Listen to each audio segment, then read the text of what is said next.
Muito boa noite, amigos telespectadores da TV Século XXI. A OAB Campinas, na sua terceira subseção, e a TV Século XXI, em mais uma oportunidade nesta sexta-feira, agradecendo a sua presença, a sua participação e a oportunidade que você nos dá de podermos estar ao seu lado com mais um programa Cidadania no Ar.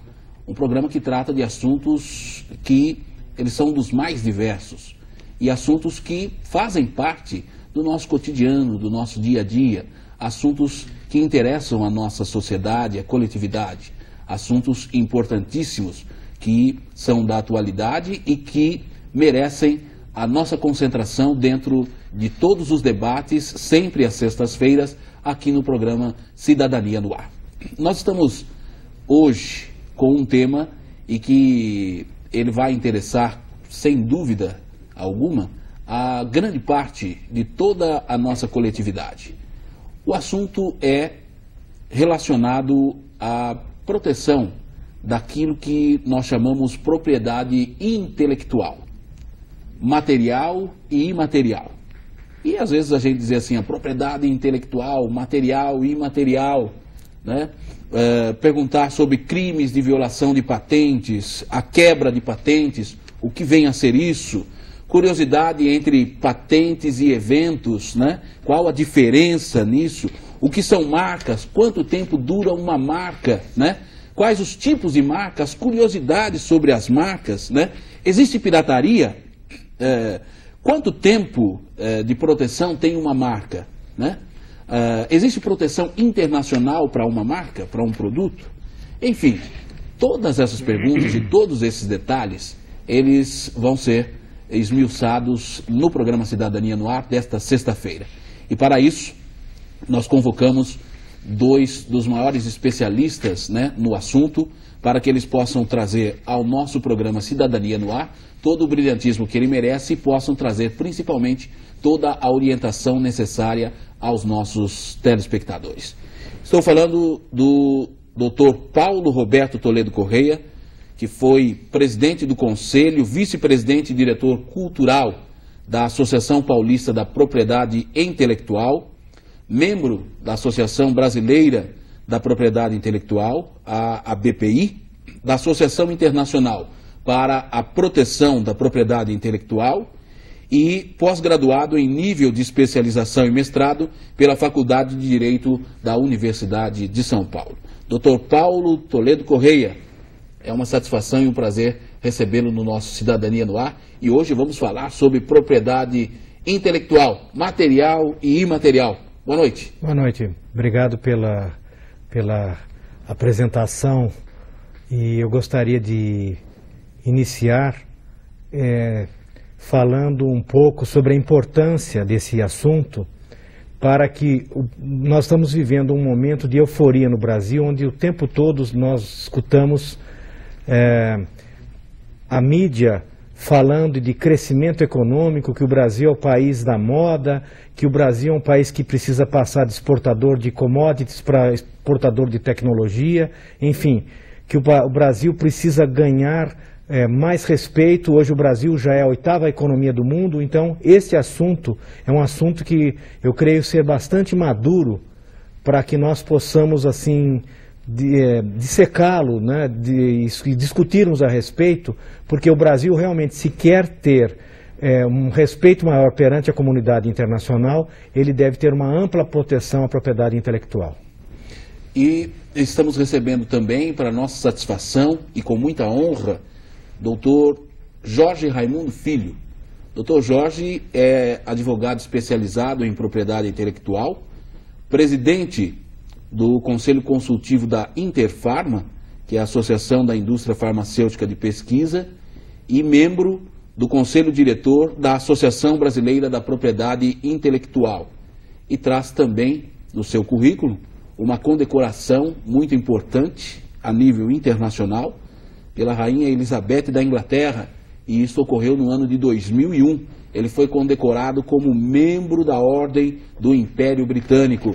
E é com satisfação e com muita honra que o recebemos, doutor Jorge Raimundo. Obrigado, Sr. Mauro. Aguiar, é um grande prazer estar aqui com vocês. Eu apenas vou pegar um gancho do que disse o Dr. Paulo Toledo.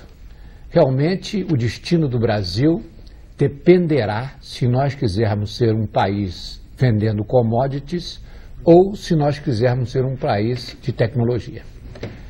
Para sairmos desse imbróglio de commodities e tecnologia, é necessário inovação. E o brasileiro é um inovador. Precisa trabalhar mais no processo de inovação. Não que o Brasil tenha que deixar de ser um país exportador de commodities, mas ele tem que exportar commodities e também vender inovação, como fazem outros países do mundo.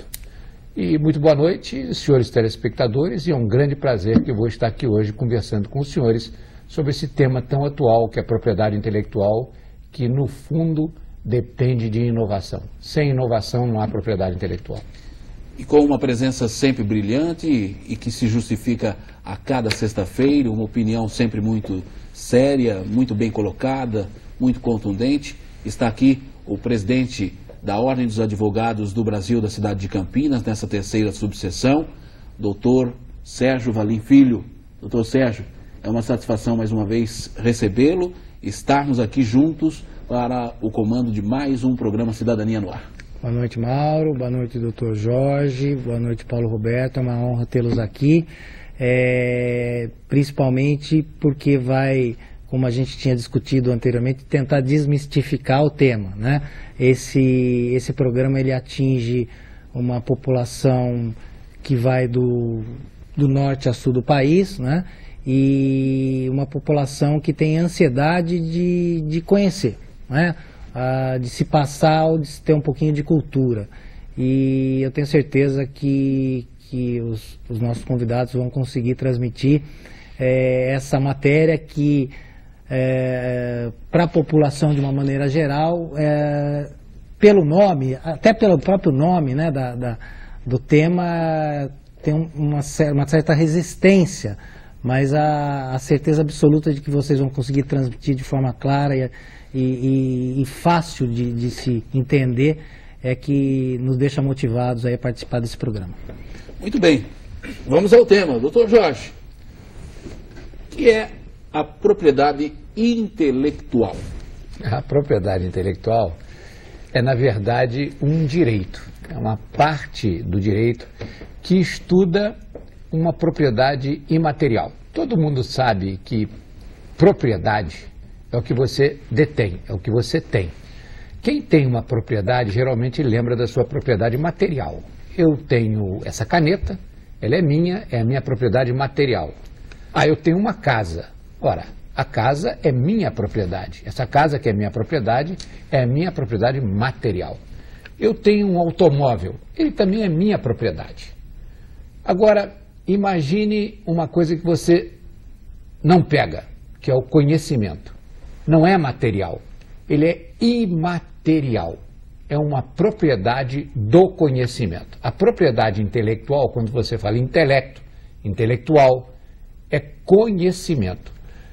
O que significa isso? Eu posso ter um carro, posso ter uma casa e nisso eu tenho uma propriedade material. Mas eu posso escrever um livro e ter uma propriedade intelectual no meu direito autoral.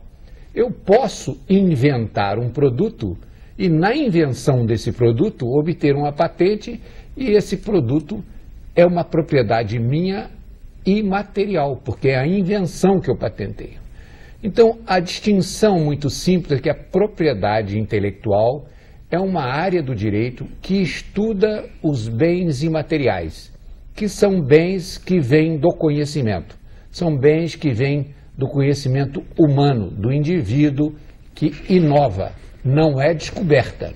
A diferença entre propriedade intelectual, descoberta e invenção é fundamental. Se você descobre alguma coisa, não é patenteável, você apenas descobriu.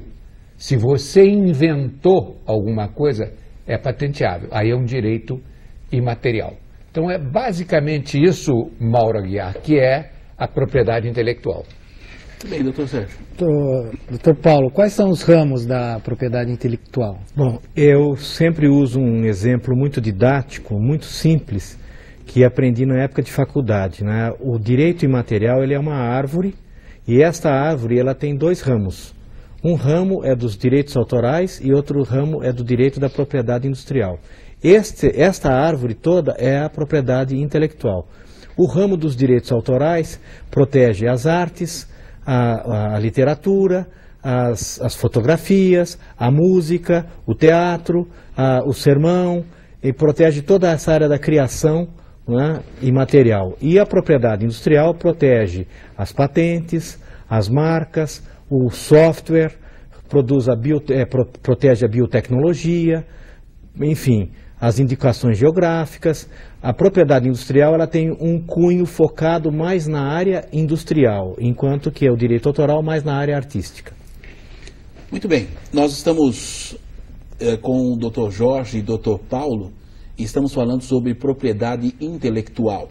E o tema, nós já estamos aqui com a comunicação, né, através dos e-mails, né, bastante agitada, né, a cidadania no ar, @tvseculo21.org.br ou através do nosso site www.tvseculo21.org.br.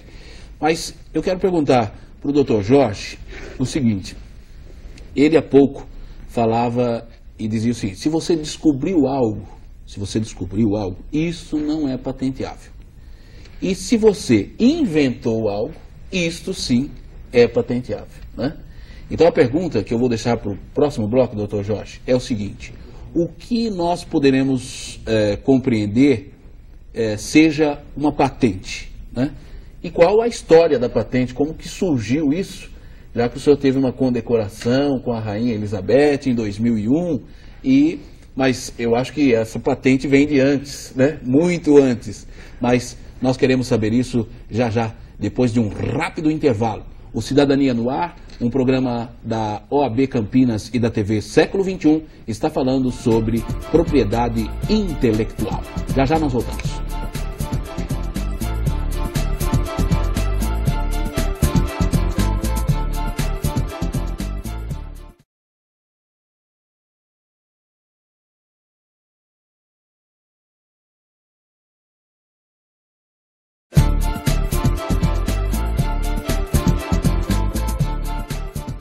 Muito bem, estamos de volta com o programa Cidadania no Ar e hoje tratando de um tema bastante recorrente. Como em todas as sextas-feiras, nós trazemos um assunto de grande interesse nacional, de grande interesse para a coletividade.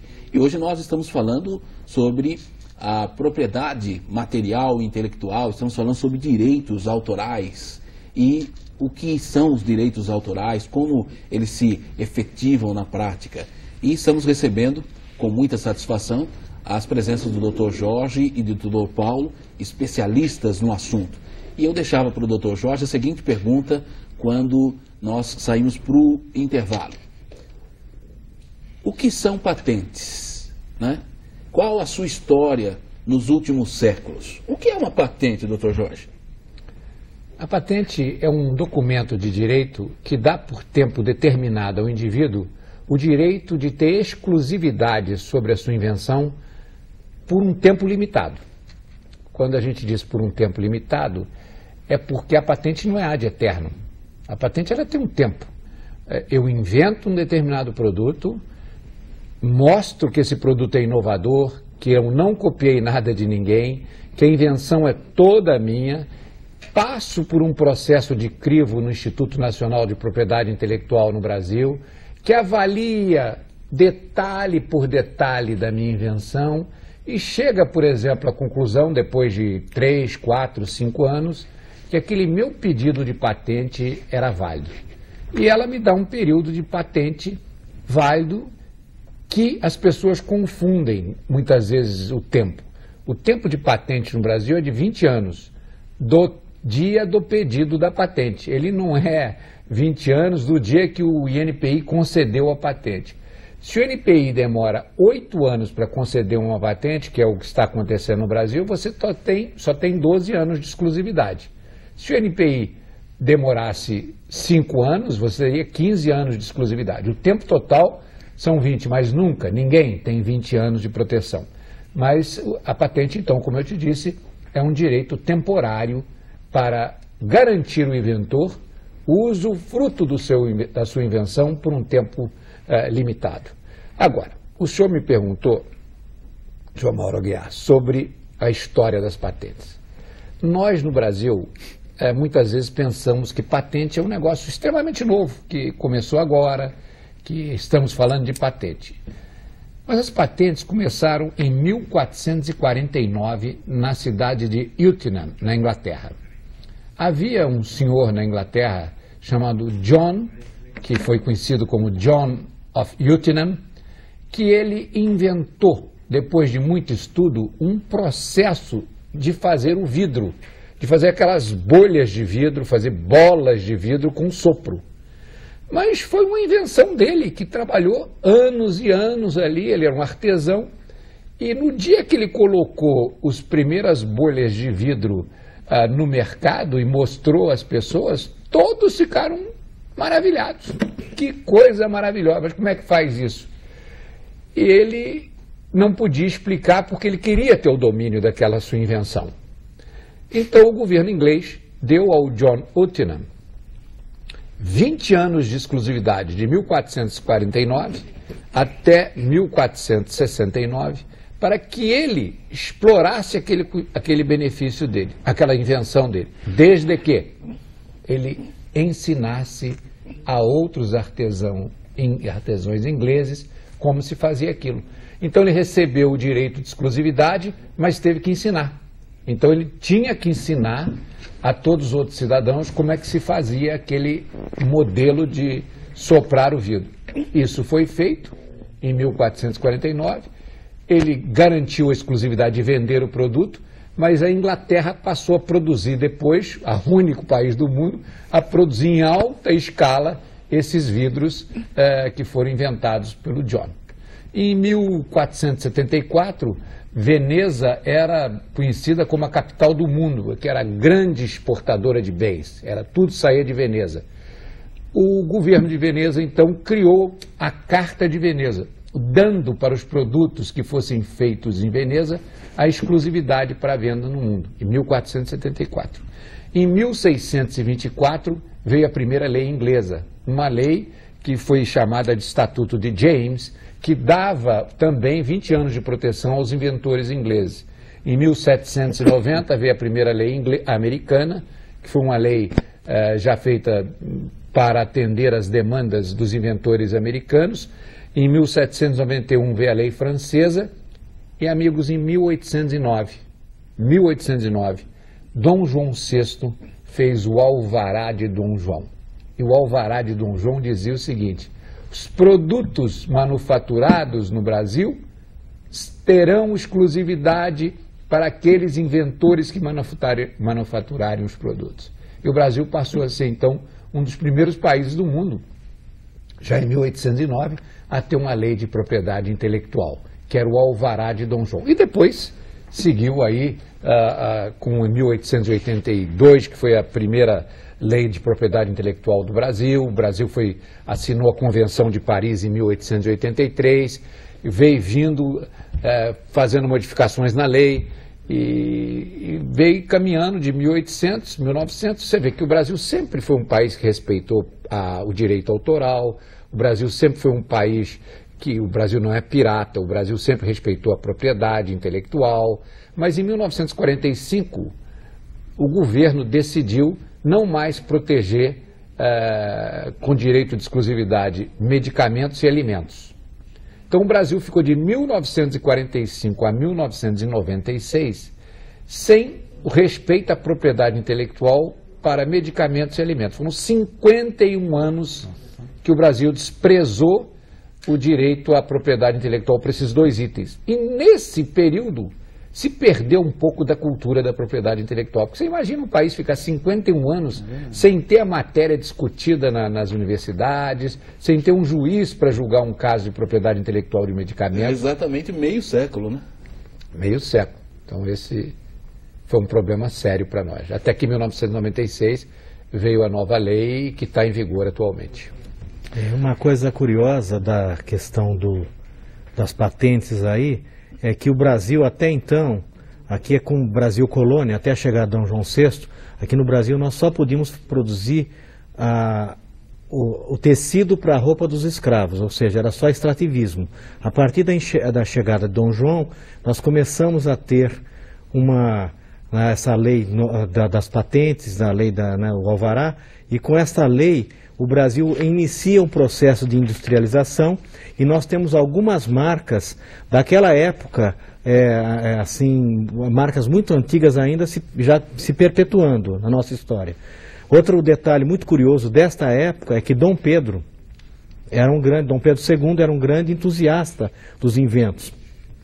E nós aqui em Campinas somos uma das primeiras cidades no mundo a termos o telefone, né, como uso realmente público. E em muitas outras situações nós tivemos aí, e nós temos brasileiro, o Jorge Raimundo disse no início que nós brasileiros somos muito criativos. E se nós analisarmos a história dos inventos e dos inventores brasileiros, o padre Bartolomeu de Gusmão, que mexe com os dirigíveis, depois nós temos o padre Roberto Lendel, que é com o invento do rádio, né? Com o telégrafo, aliás. Com o telégrafo. Nós temos aqui também um invento do padre Francisco de Azevedo com a máquina de escrever. Ele teve patente nos Estados Unidos. O padre Roberto Lendel também teve patentes nos Estados Unidos e fora do Brasil. E, inclusive, o padre Francisco de Azevedo, ele só não chegou a expor numa grande exposição mundial em Londres por conta que não houve quem patrocinasse o envio da máquina dele. Parecia uma espécie como se fosse um piano de teclas, assim, que escrevia, né? Então nós temos uma tradição. Depois temos o Santos Dumont, que foi uma grande influência, um grande inventor que não patenteou, assim, mas está associado a grande desenvolvimento. Nós temos, por exemplo, na área da aeronáutica, uma grande tradição, e essa grande tradição ela se dá por quê? Porque nós temos a tradição do Alberto Santos Dumont, que é um dos inventores do avião. Então, nesta área de aviação, por exemplo, nós temos muito mais tradição do que o Japão, por exemplo, que é um país que não tem a mesma tecnologia que nós temos na questão dos aviões aqui no Brasil. Então, esta história, aonde você investe em conhecimento, aonde você investe em proteção do conhecimento, você gera uma tradição, gera um tipo de riqueza, a ponto da Embraer ser um dos maiores exportadores do Brasil. Doutor Paulo, eu queria curiosidade, né, de um colega que milita em outra área, né? Como que é a proteção internacional de patentes, já que o senhor até falou que citou alguns inventores nossos que fizeram o registro em outros países, né? Como funciona? A questão da proteção internacional das patentes é simples. Qualquer patente depositada, as leis mundiais de patentes, elas são muito parecidas, não há uma mudança. Então, se protege invenção em Cuba, se protege invenção na Coreia do Norte, se protege invenção no Afeganistão, no Irã, em todos os países, na China, enfim, no mundo todo, na África. Então, nós temos a proteção muito similar à forma de lei. Agora, a proteção internacional, no caso do Brasil, um inventor brasileiro, um pequeno inventor aqui do interior de São Paulo, do interior do Brasil, ele faz um depósito de patentes, de uma patente, ele tem 1 ano para iniciar esse depósito internacionalmente. Ou seja, o Brasil é signatário da Convenção de Paris, é signatário da Convenção do Patent Cooperation Treaty. Essas duas, o PCT que se chama, essas convenções, elas dão direito de nós irmos para patentes, de ampliarmos essa proteção em nível internacional. Então você, quando deposita uma patente no Brasil, tem 1 ano para ir ou pela Convenção de Paris, ou pelo Tratado de Cooperação em Matéria de Patentes, que é o PCT, fazer um depósito internacional. Agora, esta proteção, ela não se dá automaticamente. Você pode exercitar esse direito, agora, se você não exercitar o direito, nos outros países isso acaba ficando em domínio público, se você depositou uma patente aqui no Brasil. Certo. E aí, esta patente, ela passa pelas fases de exame, tanto no Tratado de Cooperação, né, do PCT, como na convenção, nos exames locais, né? No caso do PCT, você pode escolher uma autoridade, por exemplo, uma patente europeia, uma patente nos Estados Unidos, uma patente no Japão. Então, pede-se para fazer um exame preliminar e a partir deste exame você sabe as chances, pode alterar a patente e você interna a patente ou na União Europeia, por exemplo, ou nos Estados Unidos, ou no Japão, ou em qualquer país que interessa. Por exemplo, hoje China e Índia fazem muito parte desse jogo também. Então você entra com o depósito nesses países e entra na fase nacional. E na fase nacional você vai ter o exame de acordo com a legislação de cada país. Certo. Então é simples de um lado, mas ao mesmo tempo é complexo e é bastante caro, não é simples o gasto. Por isso que as empresas internacionais ficam tão assim preocupadas com o nível de proteção, porque o dinheiro que se gasta para proteger uma patente em nível internacional não é um dinheiro desprezível. É uma coisa importante do ponto de vista econômico. Muito bem, este é o programa Cidadania no Ar e nós estamos recebendo aqui com muita honra Dr. Jorge Raimundo Filho, que é especialista em propriedade intelectual, e Dr. Paulo Roberto Toledo Correia, que é presidente e diretor cultural da Associação Paulista da Propriedade Intelectual. E nós estamos falando sobre a questão propriedade intelectual, patente, marcas. E me ocorre o seguinte... Dá licença só um minuto, eu fui presidente. Foi presidente, né? Vou criar um... Foi presidente. Daqui a pouco o presidente liga aqui. Mas eu quero chamar a atenção para um detalhe, e que depois do nosso breve intervalo, os senhores poderão responder aos nossos telespectadores, que é o seguinte: a questão que é muito recorrente, Coca-Cola, por exemplo, né? Existe um segredo industrial. Qual a diferença entre o segredo industrial, patente, né? Isso pode ser patenteado ou não? Os senhores respondem depois do nosso breve intervalo e você participa conosco. Este é o Cidadania no Ar, um programa da OAB Campinas e da TV Século XXI. O nosso e-mail, cidadanianoar@tvseculo21.org.br. Faça sua interação conosco. O Cidadania no Ar traz sempre um assunto que interessa a toda a coletividade. E hoje estamos falando sobre a propriedade intelectual.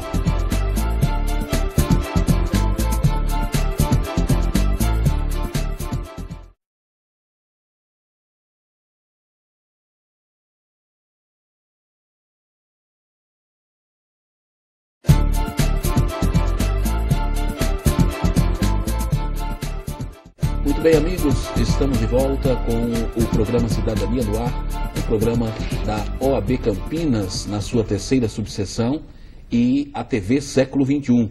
Estamos tratando hoje de um assunto recorrente, a propriedade intelectual, material, imaterial, marcas, patentes, enfim. O mundo moderno, ele vai em busca de novas conquistas, sempre grandes conquistas, grandes inventos, e a proteção que isso possa representar àqueles que são os inventores. E como disse o Dr. Jorge aqui, se você é dono de uma invenção, se você inventou algo, você pode patentear. Mas, na saída para o intervalo, eu perguntava a ele se existe alguma diferença entre patente e o segredo industrial. E citava até o exemplo da Coca-Cola, né? Porque o xarope da Coca-Cola até hoje... né, doutor Sérgio? Segredo. É um segredo guardado a 7 chaves, né? Ninguém consegue descobri-lo. E o que representa isso? Aos olhos daquilo que nós, leigos, né, estamos acostumados a ver. Isto é um segredo industrial, isso pode ser patenteado, não pode, até porque se trata de um segredo. Qual a opinião dos nossos experts? Qual é o segredo do Guaraná Antártica? É o mesmo segredo da Coca-Cola, certo? Então, telespectador, é o seguinte: o segredo industrial é uma das modalidades de proteção à propriedade intelectual. Você pode proteger, você pode divulgar o seu invento, você pode divulgar a sua tecnologia e você pode optar por não divulgá-lo. O caso da Coca-Cola é o caso mais emblemático que existe de propriedade intelectual. Por quê? Porque era o vin de coca, que chamava-se, né? Havia um vinho com a folha medicinal da coca, que era levado, que vinha de Bordeaux, na época do século XIX, e esse era um digestivo, era para atacar os males do estômago. E por ocasião das épocas de lei seca e tudo mais, um farmacêutico em Atlanta, na Geórgia, ele desenvolve uma fórmula, e essa fórmula é uma fórmula de um digestivo. E começa a vender isso na sua farmácia, na sua drogaria. E começa a fazer sucesso, e esse sucesso ele se transforma num caso que a coisa vai ganhando vulto. Ele começa a ampliar, né? Ele começa a ter a mesma história que o Dr. Jorge falou lá da Inglaterra. Em um determinado momento, outras pessoas começam a querer fazer a mesma formulação, o mesmo digestivo, e ele, para expandir o mercado, ele começa a buscar fórmulas. Primeiro, se nós olharmos para a Coca-Cola, nós temos ali uma proteção muito interessante, porque é um caso perfeito de propriedade intelectual. Tem o segredo industrial, tem a marca Coca-Cola e tem a inovação que foi a questão da garrafa, do engarrafamento. Para mandar o refrigerante de Atlanta para Chicago, ele expandindo os negócios, eles não conseguiam, as garrafas explodiam. Então eles começam a pesquisar e a buscar uma fórmula de fazer com que as garrafas não explodam. Com isso, eles desenvolvem um tipo de embalagem, e esse tipo de embalagem começa a fazer com que o produto vá até outro estado, até outro local, e começa com isso a ampliação. Havia muita quebra no início, eles pesquisaram muito, muita tecnologia, muito investimento, até que por fim nós vemos a formatação de um negócio, e esse negócio é um refrigerante que todo mundo pode tomar e que ele pode ir para qualquer lugar, em qualquer circunstância, que a garrafa não explode mais.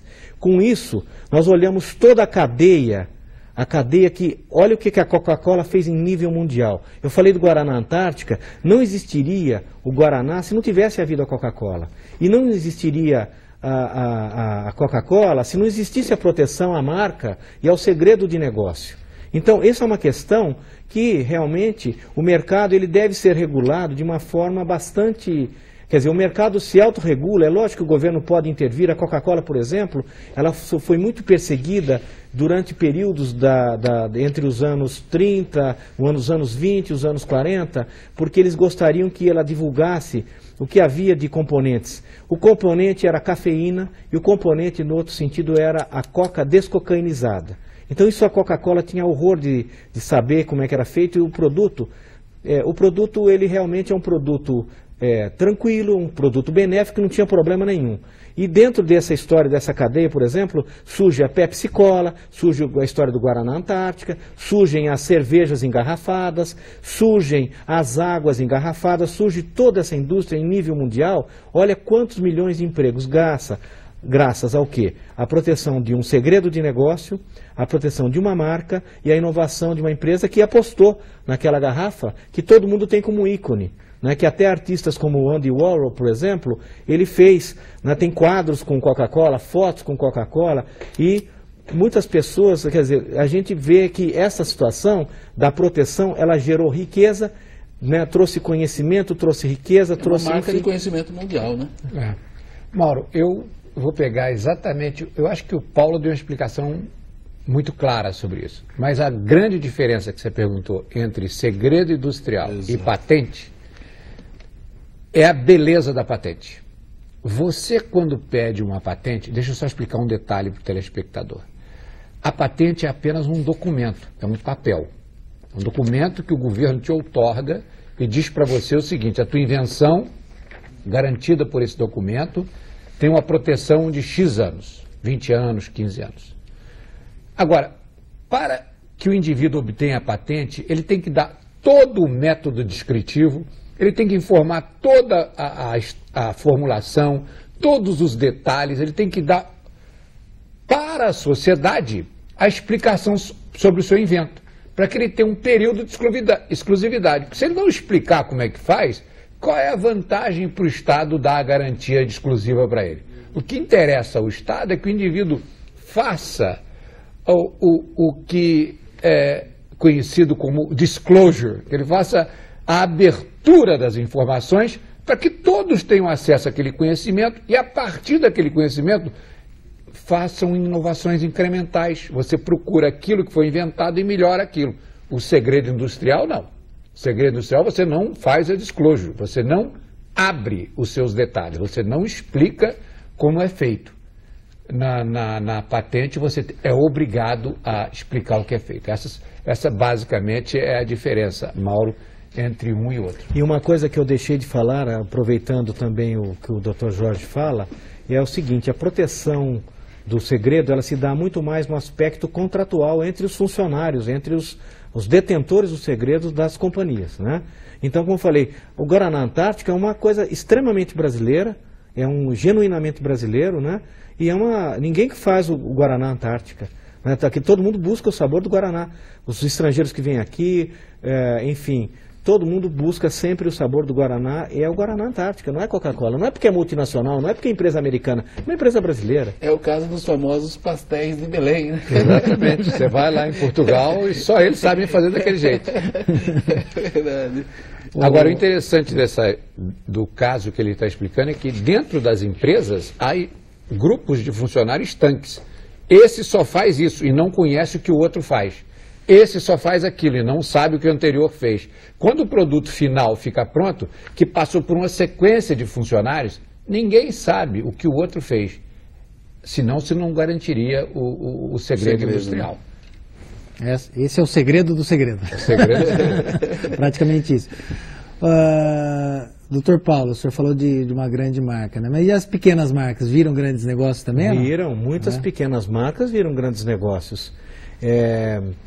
Eu vou pegar um caso de Campinas, né?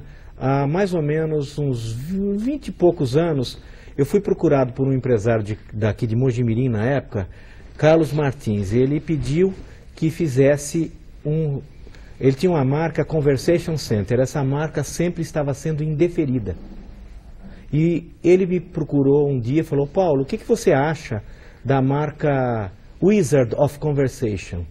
Eu falei para ele: olha, do ponto de vista de registro, é uma marca ótima, porque Wizard of Conversation não tem nenhuma relação genérica com Conversation Center, que o INPI não aprova expressões genéricas, marcas genéricas assim. Falei, Wizard é uma palavra que é uma palavra bastante diferenciada, bastante autêntica, bastante, né, ela tem uma característica muito forte para registro.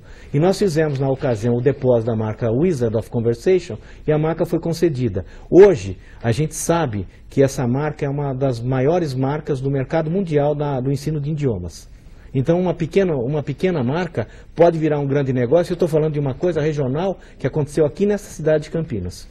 Nós estamos falando sobre propriedade intelectual e o programa Cidadania. Aliás, vou fazer mais desculpe interromper. O Pelé e o Santos não eram tão grandes quanto mundialmente o Santos é uma marca, não é isso? Então nós vemos assim situações como a história do Pelé e a história do Santos. O Santos é uma grande torcida.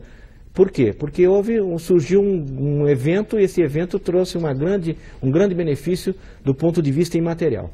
Houve até a pesquisa, né, estabelecendo que as duas maiores marcas mundiais, né, Pelé e a própria Coca-Cola, que nós já dissemos aí, como duas das grandes e maiores marcas. É isso mesmo? Estou correto? É marca, eu não sei dizer, mas o que eu posso dizer é o seguinte, que a Coca-Cola realmente é uma das marcas mais valiosas e a imagem do Pelé é uma imagem que não tem valor para o Brasil. Né? É bem isso. Muito bem, nós estamos falando sobre propriedade intelectual, né? E dentro da propriedade intelectual, a material e a imaterial. E até agora nós falamos sobre o lado bom de tudo isso, né, doutor Sérgio? Mas eu vou querer saber dos nossos experts aqui, doutor Paulo, doutor Jorge, e as violações com relação a tudo isso. O indivíduo vai lá, faz o registro, né? Isso tem um custo, né? Ele já teve a invenção, enfim, quer fazer uma proteção ao seu negócio, à sua marca, obedeceu tudo aquilo que a lei exigiu e de repente vem aí uma violação a todo esse seu direito. Como proceder? Como isso ocorre, como isso acontece? Mas eu gostaria que os senhores respondessem já, depois de um rápido intervalo aqui no nosso Cidadania no Ar. O Cidadania no Ar é um programa da TV Século XXI e da Ordem dos Advogados do Brasil.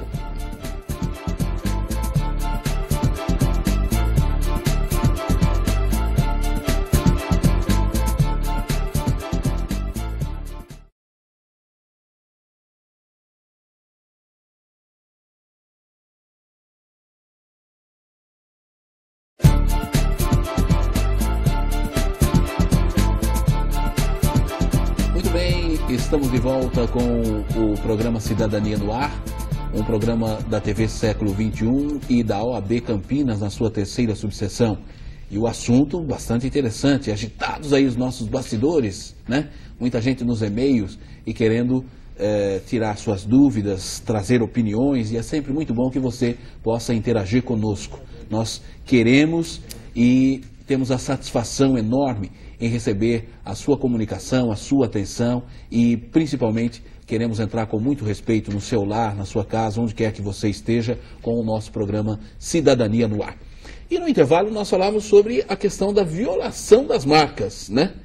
Que nós temos aí, principalmente no Brasil, é recorrente dizer, né? Olha, os produtos chineses, né? Estão invadindo o mercado e violando marcas e etc. e tal. Então, eu gostaria de saber dos senhores, essa questão da violação das marcas e das patentes. Bom, eu vou falar rapidamente o seguinte. Uma coisa é violação de marcas por imitação, falsificação, aquilo que a gente conhece como pirataria, certo? Outra coisa é um concorrente desleal que tenta se aproximar do produto, criando uma coisa, um outro produto ou uma outra marca que gera uma confusão. A lei pune tanto um caso quanto o outro. O caso da pirataria é um câncer social, por quê? Porque você tem todo um problema, o governo deixa de arrecadar, empregos não são gerados aqui no país, a arrecadação não havendo, você não tem a distribuição desses benefícios para toda a população e, além de ser um comércio ilegal, com muita gente que vive à margem da sociedade. Então, essa é uma coisa que tem que ser combatida, assim como essa cultura de cópia que a internet gerou, como se não houvesse direito. Você gostaria que o Tom Jobim fosse domínio público? Você gostaria que o Vila Lobos fosse domínio público? Você gostaria que a Aquarela do Brasil fosse domínio público? Você gostaria que o Pelé fosse domínio público, a marca do Pelé fosse? Então, tudo aquilo que é cultura de cópia no sentido ilegal deve ser combatido. Por quê? Porque ele não traz benefício não só para o povo, como para a nação. Agora, no intervalo também nós aqui debatemos rapidamente a questão de cupuaçu, açaí, essas palavras brasileiras, rapadura, essa questão toda de propriedade intelectual, entre aspas, que estaria sendo pirateada no exterior. A questão é muito simples. O Brasil, eu vou usar uma frase, um chavão, conhecimento é poder. Né? Agora, o Brasil perdeu a borracha para a Malásia, né? Os ingleses levaram a borracha para a Malásia. Mas quem que trouxe o café para o Brasil? O café não é brasileiro. Quem trouxe a soja para o Brasil? A soja não é brasileira. Quem trouxe a cana-de-açúcar para o Brasil? O Brasil, a cana-de-açúcar não é brasileira, não é de origem brasileira. E nós temos uma grande tecnologia em cima do álcool e do açúcar. Nós somos ponta mundial, né?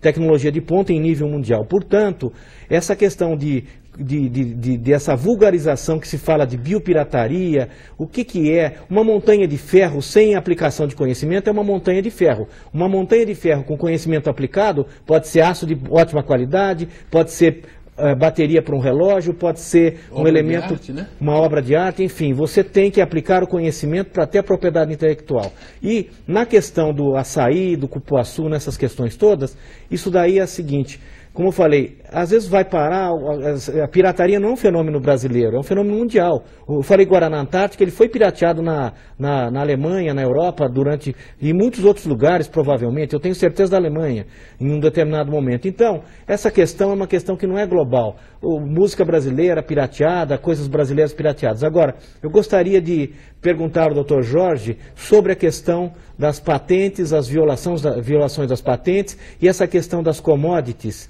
né, e a questão da aplicação do conhecimento sobre aquilo que a gente encontra na natureza. Na verdade, nós temos no Brasil o que a gente chama da cultura da transgressão. É uma cultura que é arraigada no país, a gente procura produtos piratas, porque é mais barato, a gente compra produto pirata, é muito difícil de você convencer uma pessoa da tua família, não compra só porque é mais barato. A evasão fiscal de um produto pirata é gigantesca. O Estado não arrecada nada, como disse o Paulo, o inventor não arrecada nada, o produtor brasileiro nada vende. Quer dizer, a pirataria é um crime terrível que abala as finanças de um país e a cultura. E os artistas morrem de fome. E o grande problema da cultura é a cultura da transgressão. Você continua acreditando que é legal copiar produto pirata, que é comprar produto pirata. Isso tem que acabar. O produto pirata é maléfico, ele pode fazer mal. Eu vou até falar uma coisa de falsificação. Por exemplo, se falsifica um relógio, ele não funciona direito. Se falsifica uma caneta, ela não funciona direito. Mas e quando se falsifica um medicamento, que não é a quantidade que se discute? Um comprimido pode matar. Um comprimido falsificado pode ser letal.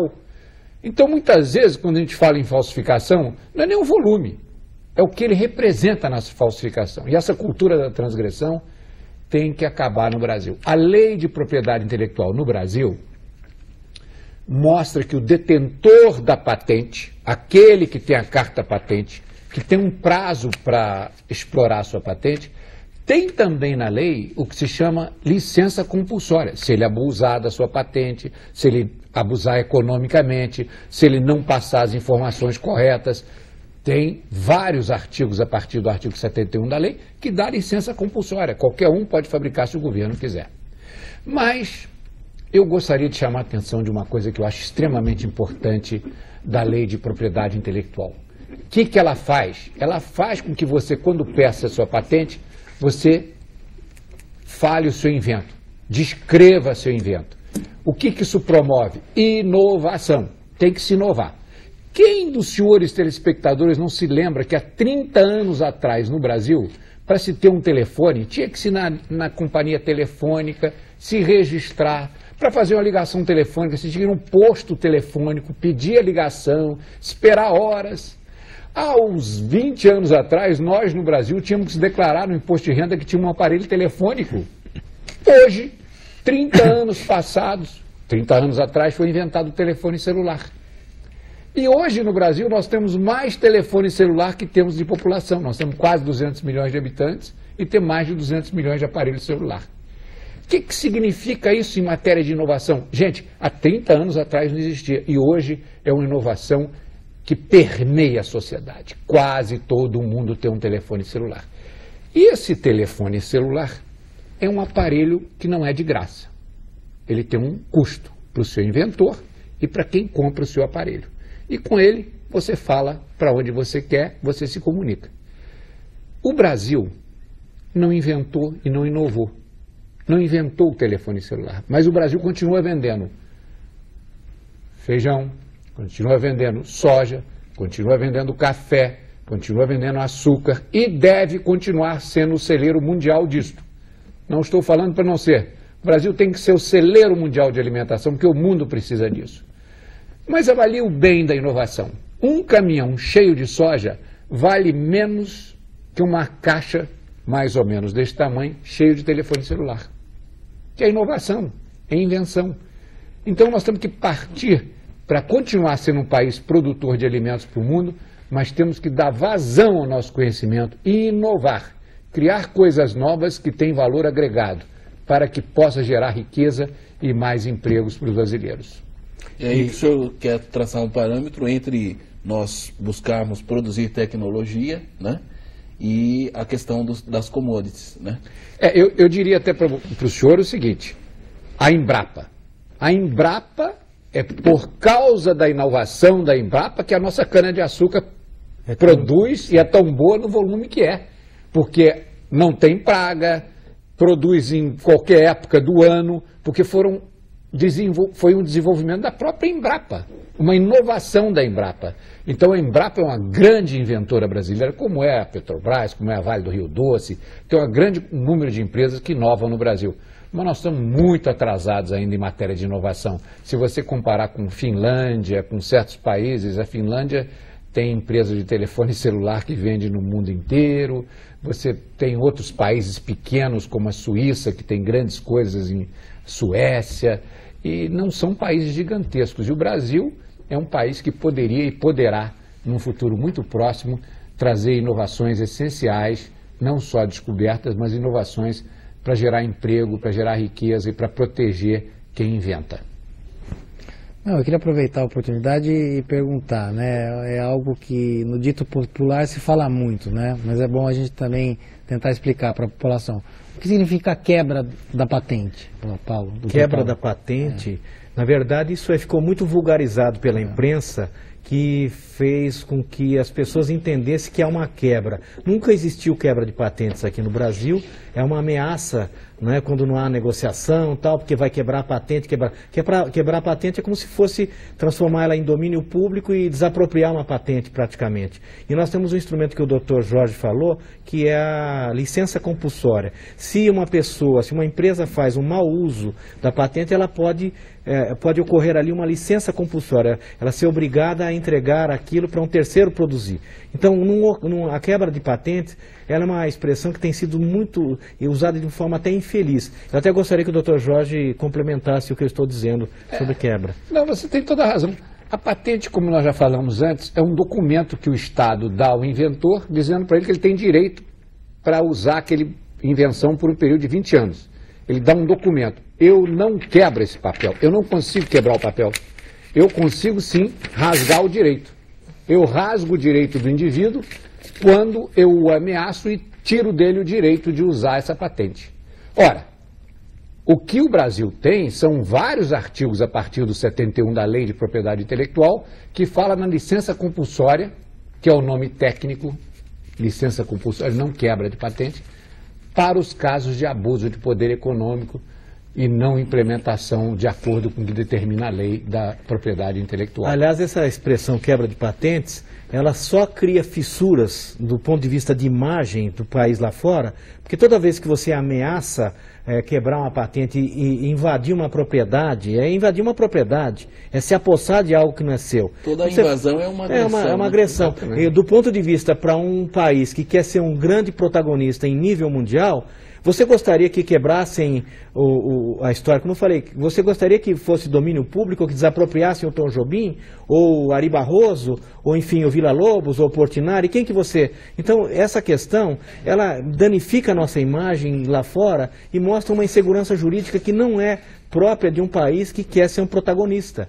É uma questão muito... E é muito divulgado pelo próprio governo, né? O próprio governo fala isso, ele alardeia isso, quebra de patente, erroneamente. O governo fala erroneamente. Mas eu acho, para concluir um raciocínio, eu acho que nós temos problemas no Brasil, sim, de transgressão cultural, problema de pirataria, tudo isso acontece no nosso país. Mas, gente, o brasileiro é inovador. Se ele aplicar a inovação dele para o bem, se ele continuar inventando e trazendo produtos novos, o Brasil sim vai ter muito sucesso. Eu dei exemplos antes de empresas brasileiras que já inventaram e que vão continuar inventando. Mas eu acredito muito no pequeno inventor. Eu acredito muito no pequeno, no jovem, no capaz inventor que está trabalhando, estudando, está na escola de engenharia, na universidade, aprendendo alguma coisa nova. E há pouco tempo em São Paulo teve uma feira de invenção que foi sensacional. E o Brasil precisa formar mais engenheiros para que propiciem no futuro novas invenções em todas as áreas de mecânica, de engenharia, de medicina e áreas em geral que o Brasil pode progredir bastante. E nessa linha aí, capacitar as nossas universidades, né, para que se fomente aí a condição das invenções, porque afinal de contas elas também custam caro. E às vezes os pequenos inventores, como o Dr. Jorge coloca aqui, eles precisam de ter talvez uma linha de crédito ou uma forma de poderem custear, né, estas invenções, né, que nem sempre são baratas, né? Mauro, mas é perfeito, o seu raciocínio é lógico, tem que haver isso, mas tem que haver uma coisa interessante. Os nossos professores universitários no Brasil são premiados pelo volume de publicação. O Brasil publica 20 mil artigos científicos por ano. Está entre os 10 maiores publicadores do mundo. Mas o Brasil está na rabeira internacional de patentes. O Brasil é o 24º país do mundo. Por quê? Se publica, mas não se materializa. Não se cria valor sobre a publicação. Você publica um artigo, o professor ganha crédito porque ele publicou, enaltecido porque ele publicou, mas ele não vira realidade. Não vira realidade. E não é isso que acontece nos institutos de tecnologia dos outros países. Olha, com certeza, doutor Sérgio, nós precisaremos contar em uma outra oportunidade com os nossos experts aqui, essas magníficas figuras, importantes conhecedores do assunto, doutor Jorge e doutor Paulo Toledo Correia, para que nós possamos dar sequência a esse assunto que ele, inclusive, como eu disse, agitou os nossos bastidores com as pessoas querendo ter mais conhecimentos, informações, enfim, dentro do espírito de cidadania desse programa. Aprendemos muito hoje, né? Aprendemos muito hoje e, com certeza, né? Precisaremos pedir à nossa produção aí uma segunda edição. Pela OAB, com certeza vai haver. Eu queria, nós vamos nos despedir já, né? Eu queria agradecer primeiro o Dr. Paulo Toledo Correia pelo ensinamento que ele propiciou ao cidadão de uma maneira geral e também por ter trazido também o Dr. Jorge, que a gente sabe que tem muitos afazeres, muitas tarefas e cedeu o seu tempo, o seu valioso tempo aqui para a gente dar essa oportunidade para a população poder entender um pouco da matéria. Agradecer então ao Dr. Jorge também. Mauro, muito obrigado. Obrigado, doutor Sérgio. Doutor Jorge, o senhor está formalmente intimado e publicamente aqui, na forma da lei, a voltar ao nosso programa Cidadania no Ar. Estou convocado, é um prazer voltar aqui, principalmente com a convocação do Dr. Paulo Toledo. Doutor Paulo, um grande abraço, viu? Obrigado, obrigado por vocês, uma ótima noite. Doutor Sérgio, foi mais uma satisfação enorme estar ao lado desse nosso grande professor. Obrigado, Paulo. Boa noite a todos. Até mais. Olha, o Cidadania no Ar retorna na próxima sexta-feira. Semana fica bastante curta, porque a saudade é imensa de estar com vocês e trazendo sempre um assunto importante para que nós possamos colocar em debate. Debate que ele oferece à nossa sociedade a oportunidade de juntos discutirmos os nossos problemas do dia a dia. Um abraço, obrigado pela sua atenção, uma boa noite e até a próxima semana, se Deus quiser.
Muito boa noite, telespectadores da TV Século XXI. A OAB Campinas, na sua terceira subseção,